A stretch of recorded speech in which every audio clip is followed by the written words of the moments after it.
Assalamualaikum. Salam SUA. Masak kue buat adonan, lalu dijual, dapat untung. Untuk tahu kualitas layanan, angka IKM harus dihitung. Materi kita kali ini yaitu tentang bagaimana cara menghitung indeks kepuasan masyarakat atau IKM pada pelayanan publik.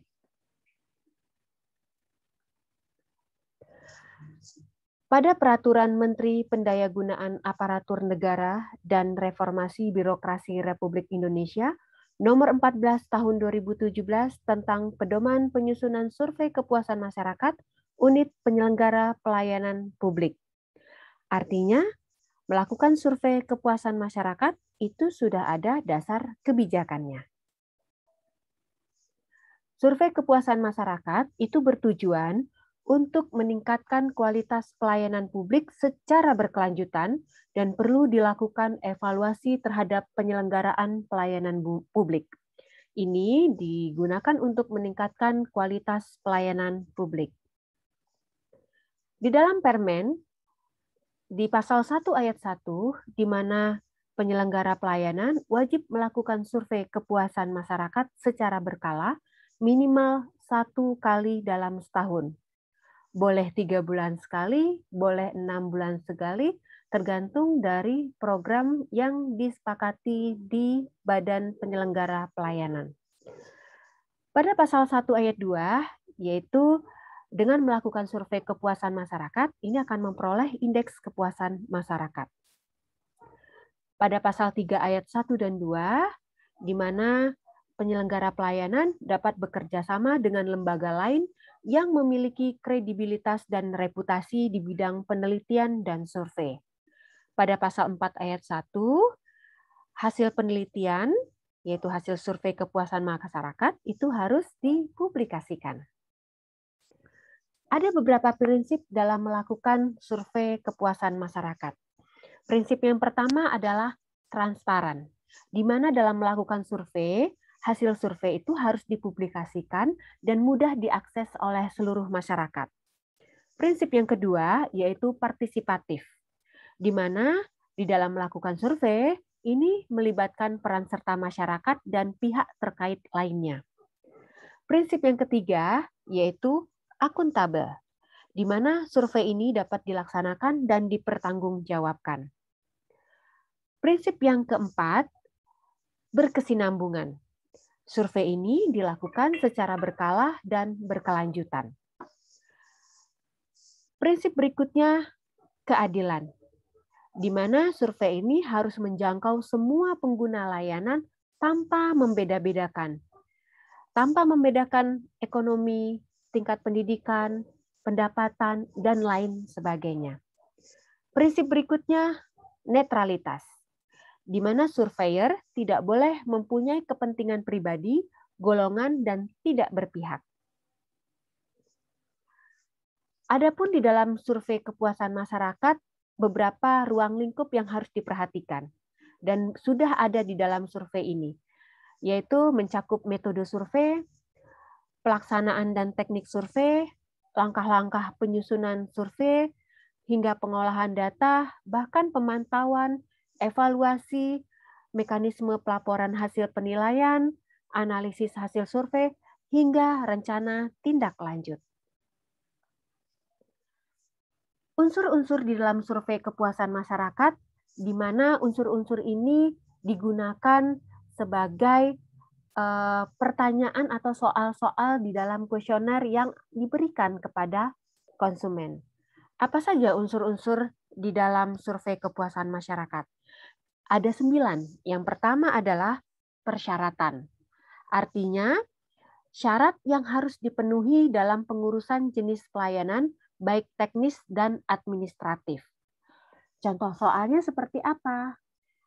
Yaitu, bagaimana pendapat saudara tentang kesesuaian persyaratan pelayanan dengan jenis pelayanan? Oke.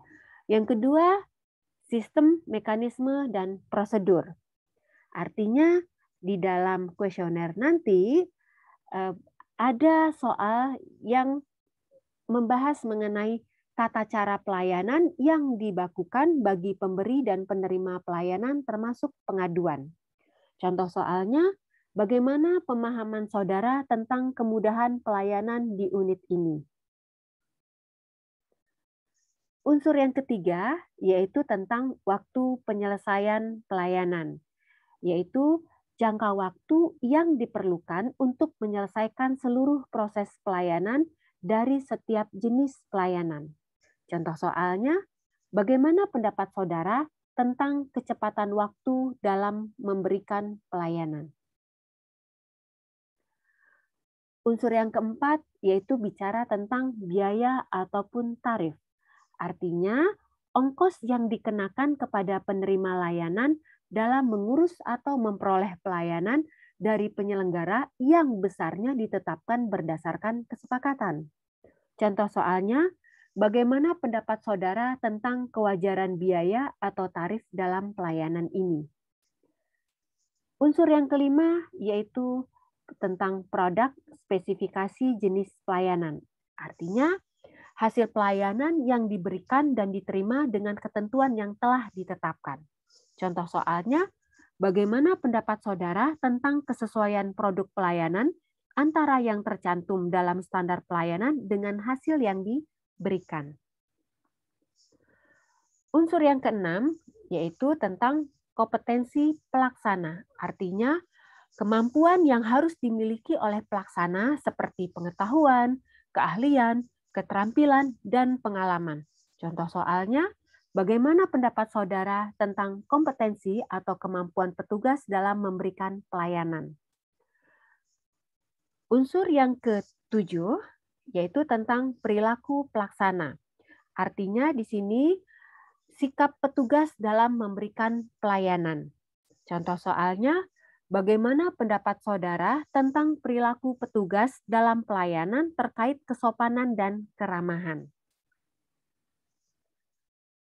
Unsur yang ke-8 yaitu tentang penanganan pengaduan, saran, dan masukan. Artinya tentang tata cara pelaksanaan penanganan pengaduan dan tindak lanjut.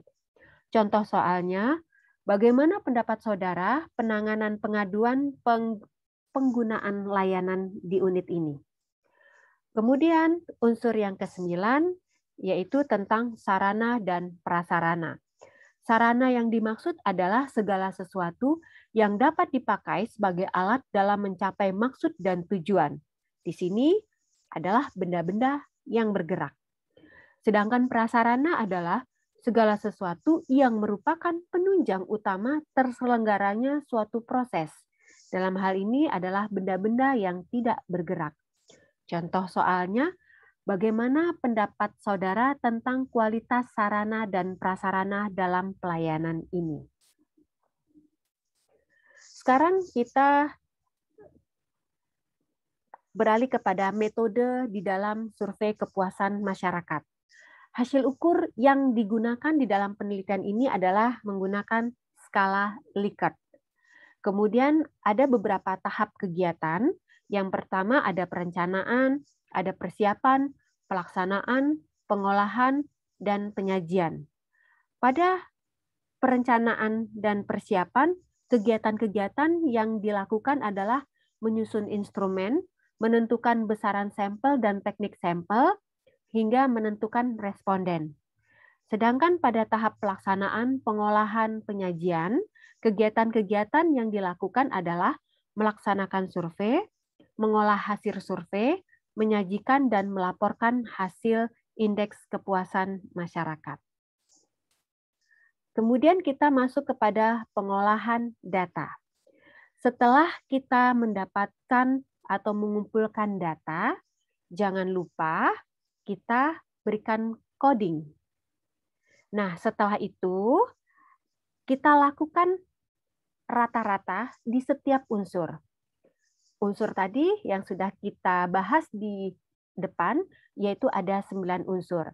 Jadi kalau di sini, rata-rata dari 9 unsur itu dengan nilai 3,47, 3,49, 3,42, 3,44, 3,43, 3,45, 3,48, 3,37, dan unsur yang terakhir 3,39.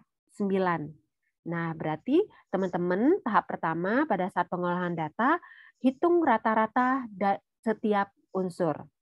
Nah, kemudian setelah itu, teman-teman kalikan ya rata-rata setiap unsur tersebut dengan nilai tertimbang.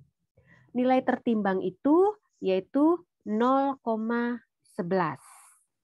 Nah, bagaimana cara mendapatkan nilai tertimbang?